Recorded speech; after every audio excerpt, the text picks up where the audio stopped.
شادی کے ایک ہفتے بعد ہی میرا شوہر اس دنیا اور میری زندگی سے ہمیشہ کے لیے چلے گئے۔ ساس نے میری شادی اپنے نواسے سے کروا دی جو ابھی صرف 17 سال کا تھا۔ میں نے سوچا یہ تو بچہ ہے، میری شادی جس سے ہوئی، لیکن میرا نام کرن ہے، میں بہت زیادہ خوبصورت تھی، میری زندگی میں سب کچھ ٹھیک تھا۔ ایسا لگتا تھا کہ زندگی میں پھر کبھی کچھ برا نہیں ہوگا، کیونکہ میں نے کبھی کسی کے ساتھ برا نہیں کیا تھا۔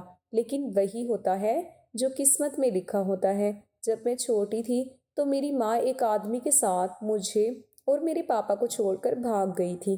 میرے پاپا گھر میں زیادہ دھیان نہیں دیتے تھے اور وہ بھی ایک عورت کو شادی کر کے لے آئے۔ جب میں 18 سال کی ہو گئی تو میں گھر کے سارے کام کرتی، بچوں کو ٹیوشن بھی پڑھاتی۔ اس لیے مجھے سب کہتے ہیں تمہارے پاپا کبھی بھی تمہاری شادی نہیں کریں گے۔ ایک تو ان کو نوکرانی ملی ہوئی ہے، اوپر سے 15,000 تم کما لیتی ہو، پاپا جو کہہ دیتے وہی ہوتا۔ شاید یہی وجہ تھی کہ بات بدل گئی تھی۔ میں 10 سے 15,000 تک آرام سے کما لیتی، جو کہ ستیلی ماں مجھ سے لے لیا کرتی۔ لیکن پھر بھی ایک دن مجھے میری ستیلی ماں نے بتایا کہ تمہارے لیے رشتہ دیکھ لیا ہے، تو میں حیران رہ گئی۔ مجھے لگا کہ مذاق کر رہی ہیں، لیکن انہوں نے یہ نہیں کہا تھا کہ تمہارے لیے رشتہ دیکھنے والے آ رہے ہیں، انہوں نے کہا کہ تمہارے لیے رشتہ دیکھ لیا ہے، بات بھی پکی کر دی ہے، تم شادی کی تیاریاں کر لو، 1 مہینے میں تمہاری شادی ہو جائے گی۔ میں بھی حیران تھی لیکن اندر سے خوش بھی ہو گئی، کیونکہ میری زندگی ایک نیا موڑ لینے والی تھی۔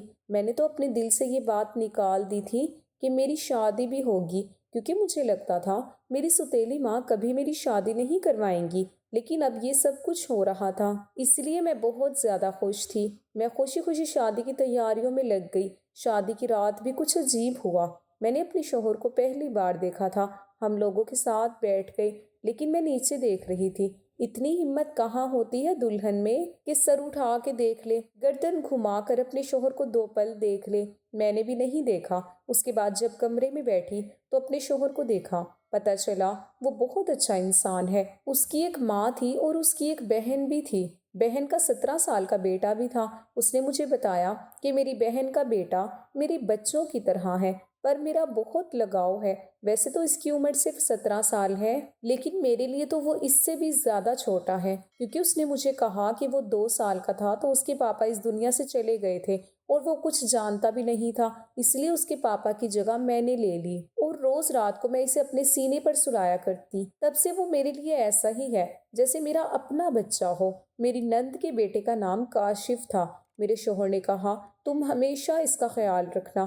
میں نے کہا کہ ٹھیک ہے، آپ فکر نہ کریں، یہ میرے لیے بھی چھوٹے بھائی کی طرح ہے۔ شادی کی رات اچھی گزر گئی، ایسا لگتا تھا زندگی بھی اچھی گزر جائے گی۔ لیکن صبح ہوئی تو ساس نے کچھ عجیب پوچھا اور میرے کمرے میں آ گئی۔ مجھے اتنی شرم آ رہی تھی کہ میں شرم سے پانی پانی ہو رہی تھی۔ میں سوچنے لگی عورتیں اس طرح کی حرکتیں کیوں کرتی ہیں۔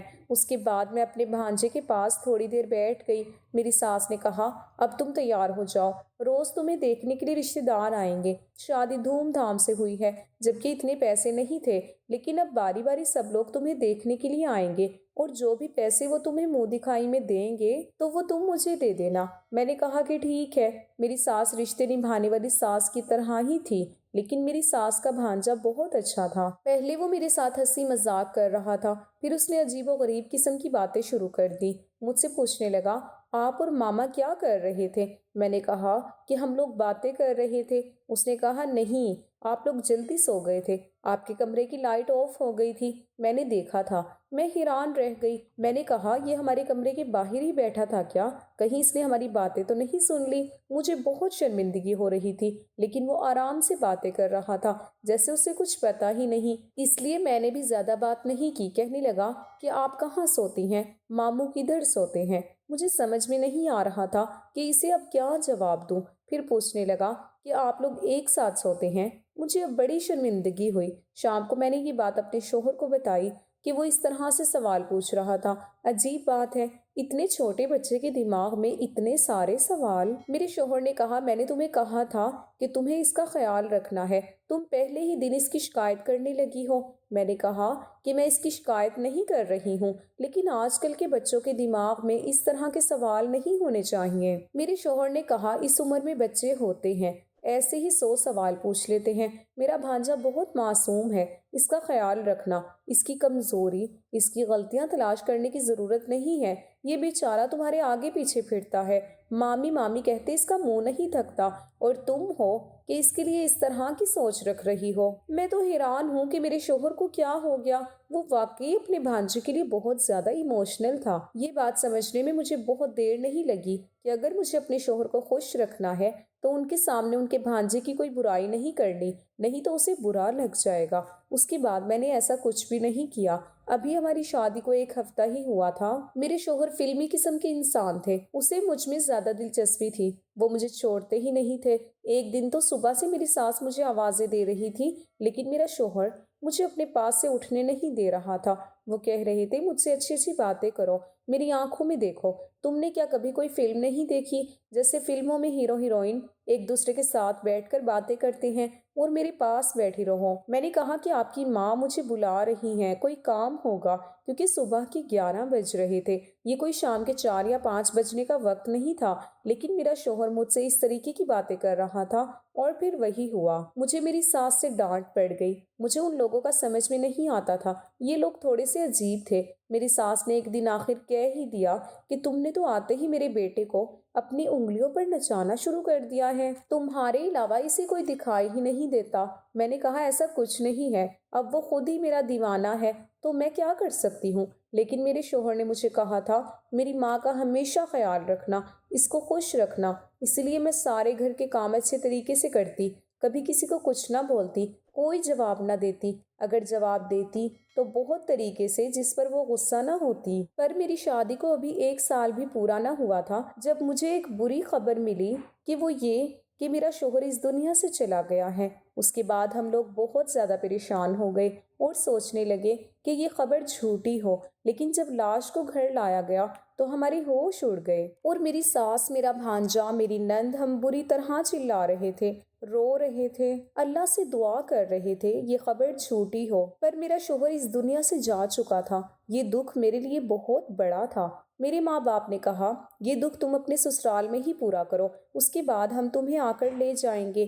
میں روتی رہی، تڑپتی رہی، میری ساس مجھے کہتی رہی کہ تو جب سے آئی ہے تو نے میرے بیٹے کو کھا لیا ہے، تیرے قدم منحوس ہیں، میرے گھر کا وارث چلا گیا، میرا بیٹا چلا گیا، سب کچھ برباد ہو گیا، سب کچھ ختم ہو گیا، تو نے کیا ہے یہ سب۔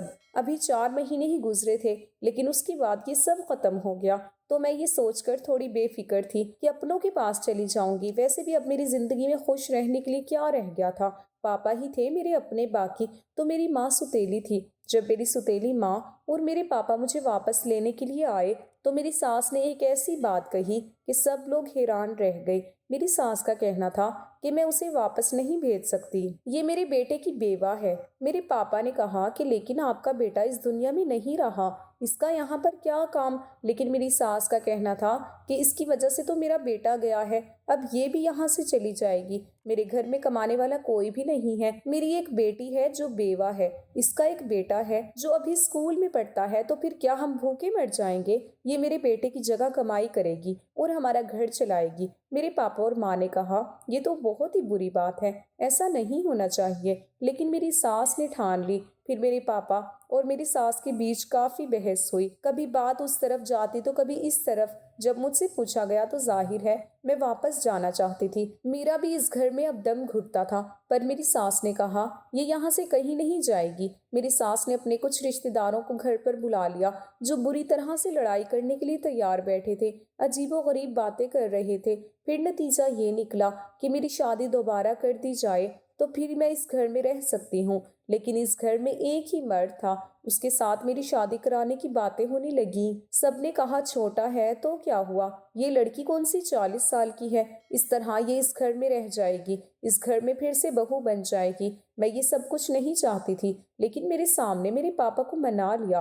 میری ستیلی ماں نے بھی کہا اچھی بات ہے، اگر ہم اس کو اپنے گھر لے جائیں گے تو ہمارا کیا فائدہ، دوبارہ اس کی شادی تو نہیں ہوگی، کہاں سے دوبارہ رشتہ لائیں گے، ایک بیوہ عورت کے لیے رشتہ کیسے ملے گا؟ آج کل تو کنواری لڑکیوں کو رشتہ نہیں ملتا، اس لیے اس کو یہیں رہنے دو، سماج والے بھی باتیں کریں گے۔ ایک بیٹی اگر پھر سے سہاگن بن رہی ہے تو اس آفر کو ٹھکرا کر ہم اسے اپنے ساتھ لے جائیں گے تو ہمارے گھر میں یہ بیوہ ہی کہلائے گی۔ میری ستیلی ماں نے عجیب و غریب باتیں کر کے میرے پاپا کو منا لیا، وہ مجھے وہیں پر چھوڑ کر چلے گئے۔ کچھ دن بعد میری شادی میرے بھانجے کے ساتھ کروا دی گئی، جس کو میرا شوہر اپنا بیٹا کہتا تھا اور جس کو میں بچہ سمجھتی تھی۔ اتنا تو میں اپنے شوہر کی موت پر بھی نہیں روئی تھی جتنا اس بات پر روئی، چیخی چلائی، لیکن کسی نے میری ایک بات نہ سنی۔ میری شادی کروا دی گئی۔ میری شادی کے وقت میری ساس نے میرا سر زبردستی پکڑ کر مجھ سے ہاں کروایا تھا۔ اس کے بعد میں نے ضد کر لی کہ مجھے اپنے بھانجے کے ساتھ کمرے میں نہیں جانا، لیکن میری ساس اور نند پیچھے پڑ گئی۔ اس نے کہا، آج سہاگ رات کی رات ہے، آج تو کمرے میں نہیں گئی تو پھر سے کچھ ہو جائے گا، اور کیا تم میرے دوسرے نواسے کو بھی مارنا چاہتی ہو؟ لیکن میں نہیں گئی۔ اگلے دن میری ساس نے مجھ سے کہا، مجھے نوکری کرنی ہوگی۔ اس نے محلے کے ڈھیر سارے بچے اکٹھے کر لیے۔ میں روز دن کے 40 سے 60 بچوں کو پڑھاتی۔ میرا دماغ بہت زیادہ خراب ہو جاتا، میں بہت زیادہ تھک جاتی۔ سارا دن گھر کے کاموں میں، ایک ہفتہ اسی طرح گزر گیا۔ میں اپنے بھانجے کے کمرے میں جانے سے گھبراتی تھی، نہیں جانا چاہتی تھی۔ مجھے لگا وہ بچہ ہے، میرا اس کے ساتھ رشتہ کروا دیا گیا، بس وہ اپنے کمرے میں رہے اور میں اپنے کمرے میں رہوں۔ اس کے کمرے میں جا کر کیا ہی کرنا تھا؟ میری ساس میرے پیچھے پڑ گئی۔ کچھ دن تو اس طرح گزر گئے۔ ایک دن میں حیران رہ گئی۔ میرے شوہر کا بھانجا یہ کہہ رہا تھا کہ میری بیوی کو میرے کمرے میں بھیجو، لیکن مجھے پتا تھا کہ وہ بچہ ہے، اسے ان سب باتوں کی سمجھ نہیں ہے، اس لیے وہ کہہ رہا ہوگا کہ اسے یہ سب کچھ عجیب لگ رہا ہے، وہ خوش ہو رہا ہے۔ ایک تو اس کی شادی ہو گئی، وہ بھی اتنی جلدی، اس کے لیے یہ سب کچھ نیا ہے۔ میں حیران رہ گئی کہ اس کے دماغ میں ایسی باتیں تو پہلے ہی دن سے تھیں۔ میں سمجھ گئی کہ اسے ایسی چیزوں کا شوق ہے، لیکن اسے یہ نہیں پتا تھا کہ یہ بیوی کیا ہوتی ہے۔ میری زندگی برباد ہو گئی تھی، میری زندگی میں اب کچھ نہیں بچا تھا۔ میں نے ایک دن سوچ لیا کہ میں اس گھر سے بھاگ جاؤں گی۔ یہ کوئی اتنا زیادہ مشکل نہیں تھا، اس لیے میں نے سوچ لیا کہ مجھے کیا کرنا ہے۔ لیکن میرے بھانجے کو پتہ چل گیا۔ اس نے کہا، فکر نہ کریں، میں آپ کی مدد ضرور کروں گا، جو بھی آپ کہیں گی میں کروں گا، فکر مت کرو، آپ کو کوئی پریشانی نہیں ہوگی، میں آپ کا بہت اچھے سے خیال رکھوں گا۔ وہ باتیں تو اس طریقے کی کر رہا تھا جیسے کہ میں سننا چاہتی تھی۔ میں بری طرح سے رونے لگی۔ میں بھی گھر سے بھاگ جانا چاہتی تھی۔ بھاگ کر جاتی کہاں؟ ایک بار بھاگ جاتی تو مجھ پر ٹھپا لگ جاتا کہ یہ گھر سے بھاگ گئی۔ میں ایک عزت دار باپ کی بیٹی تھی، میں نے ساری زندگی عزت سے گزاری تھی، میں اپنے باپ کا نام کیسے بدنام کر سکتی تھی؟ میں بری طرح رونے لگی اور اپنے شوہر کے ساتھ واپس آ گئی۔ مجھے ایسا شوہر نہیں چاہیے تھا، میرا دل نہیں کر رہا تھا اس کو شوہر کہنے کا۔ صبح اس بات کی آخر میری نند کو خبر پہنچ گئی، لیکن میرے دیور نے سب کچھ سنبھال لیا، ورنہ مجھے بہت ڈانٹ پڑتی اور میں ایسا نہیں چاہتی تھی۔ اس کے بعد میری نند کو بیٹھے بیٹھے نہ جانے کیا ہو گیا، اس نے شور کرنا شروع کر دیا۔ اس نے کہا، آج تو تم میرے بیٹے کے کمرے میں جاؤ گی، تم نے تماشا بنا لیا، اس کی بیوی ہو، میاں بیوی ایک ساتھ نہیں رہیں گے تو کیا الگ الگ رہیں گے؟ یہ بات بالکل بھی اچھی نہیں۔ میں نے بہت سوچا۔ میری ساس نے زبردستی مجھے پھر سے دلہن بننے کو کہا، مجھے دلہن بنا کر کمرے میں بھیج دیا۔ ایک پل تو میں نے سوچا کہ میں اندر سے کمرے کو تالا لگا لوں، لیکن میں ایسا نہ کر پائی کیونکہ میری ساس نے پہلے ہی دروازہ کھول دیا۔ تھوڑی دیر بعد میرا بھانجا کمرے میں آ گیا۔ میں نے کہا، یہ تو بچہ ہے، اسے ڈرا دھمکا کر سلا دوں گی، مجھے پریشان ہونے کی ضرورت ہی کیا ہے؟ میری ساس بھی خوش اور میں بھی خوش، کسی کو کیا پتہ چلے گا کہ کمرے کے اندر کیا ہو رہا ہے؟ میں حیران ہونے لگی کہ یہ خیال مجھے پہلے کیوں نہیں آیا۔ اس نے مجھے کہا کہ تم بہت پیاری لگ رہی ہو۔ میں نے کہا کہ ٹھیک ہے، اب تم سو جاؤ۔ میں میک اپ اور جیولری اتارنے لگی۔ اس نے پھر سے کہا، تم بہت اچھی لگ رہی ہو۔ میں نے کہا کہ میں اچھی ہوں یا بری، اس سے تمہیں کوئی مطلب نہیں، چپ کر کے سو جاؤ۔ میں نے اسے آخری بار کہا تھا، کوئی بھی بیوی کی طرح نہیں کہا، بلکہ اس کی ماں کی طرف بول رہی تھی جو ڈانٹ کر سلا دینا چاہتی تھی، لیکن وہ مجھے ان نظروں سے دیکھ رہا تھا جیسے کسی نے آج تک مجھے دیکھا نہ تھا۔ میں نے کہا کہ میری شکل کیوں دیکھ رہے ہو، چپ چاپ سو جاؤ۔ میں ابھی بھی اس پر رعب جمانے کی کوشش کر رہی تھی، جبکہ مجھے اس سے ڈر لگ رہا تھا۔ تھوڑی دیر کے بعد اس نے میرا ہاتھ پکڑ لیا اور میرے منہ پر تھپڑ دے مارا۔ میں حیران رہ گئی۔ اس نے کہا کہ تمہیں تمیز نہیں ہے اپنے شوہر سے کس طرح باتیں کرتی ہو، اور تم مجھ پر چلا رہی ہو، بے وقوف عورت۔ میں نے کہا کہ تم ابھی زمین سے پورے نکلے بھی نہیں اور میرے شوہر بننے کے لیے آ گئے ہو۔ تم میرے شوہر نہیں ہو، تمہاری عمر ہی کیا ہے؟ اس نے کہا کہ تم مجھے پہلے ہی دن پسند آ گئی تھی۔ تمہیں پتہ ہے تمہیں پانے کے لیے میں نے کیا کیا کچھ نہیں کیا۔ اپنے باپ جیسے ماموں کو مارنا پڑا کیونکہ میں تمہیں پانا چاہتا تھا۔ یہ سن کر میری تو اندر سے روح کانپ گئی۔ اس نے اپنے ماموں کو خود مارا تھا۔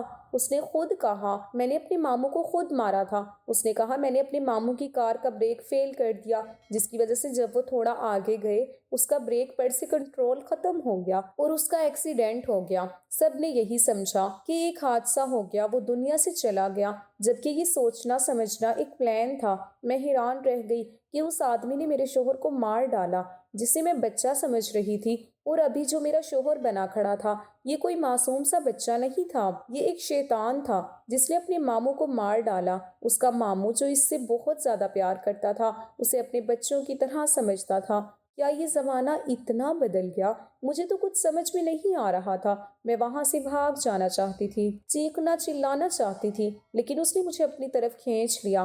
مگر جب سے مجھے یہ پتہ چل گیا کہ میرے شوہر کی موت نہیں بلکہ ایک مرڈر تھا تو میں ایک ہفتے تک بے ہوش رہی۔ سب کو سب کچھ بتایا، چلا چلا کر بتایا، پر کسی نے میری ایک بات پر بھی یقین نہیں کیا۔ سب نے کہا کہ ایسا نہیں ہو سکتا، یہ اپنے ماموں کو کبھی مار نہیں سکتا، تم جھوٹ بول رہی ہو کیونکہ تم اس سے شادی نہیں کرنا چاہتی تھی۔ میرے پاس ایک ہی راستہ بچا تھا، میں خودکشی کر لیتی، لیکن مجھے کسی نے مرنے بھی نہ دیا۔ آج بھی اس طرح سے زندگی گزار رہی ہوں، سمجھ میں نہیں آتا کہ کیا کروں۔ اس کے بعد زندگی اس طرح گزرنے لگی۔ مجھے اللہ نے ایک بیٹا دیا، میں یہ سوچ کر اداس تھی کہ میری قسمت بری ہے، میرے بیٹے کی قسمت بھی بری ہوگی، پر میری قسمت اتنی بھی بری نہیں تھی کیونکہ میرے بھانجے کے ساتھ وہی ہوا جو اس نے اپنے ماموں کے ساتھ کیا۔ میں نے اس کو پولیس کے حوالے کر دیا۔ میں اتنے دنوں سے اس کے خلاف ثبوت اکٹھے کر رہی تھی، اب اس کو عمر قید ہو چکی تھی۔ یہ صدمہ میری ساس برداشت نہ کر پائی اور وہ مر گئی۔ اس کے بعد میں نے اپنی نند کی دوسری شادی کروا دی اور وہ بہت خوش ہے، اس کو ایک اچھا جیون ساتھی ملا ہے اور اب وہ سارا گھر میرا ہو گیا۔ اب میں اپنے بیٹے کے ساتھ رہتی ہوں، بچوں کو ٹیوشن پڑھاتی ہوں، میری زندگی اسی طرح گزر رہی ہے۔ میں نے کبھی بھی نہیں سوچا تھا کہ میرے ساتھ یہ سب کچھ ہو جائے گا، پر پھر بھی یہ سب ہو گیا۔ میں اپنے پہلے شوہر کو آج بھی بہت یاد کرتی ہوں، مجھے ان کی بہت یاد آتی ہے۔ اگر وہ ہوتے تو یہ سب کچھ میری زندگی میں نہ ہوتا۔ دوستوں، میں امید کرتی ہوں کہ آپ لوگوں کو یہ کہانی پسند آئی ہوگی۔ اگر آپ لوگوں کو یہ کہانی پسند آئی ہے تو پلیز ہمارے چینل کو لائک اینڈ سبسکرائب ضرور کیجیے گا اینڈ بیل آئیکن کا بٹن ضرور دبائیے گا۔ شکریہ، اللہ حافظ۔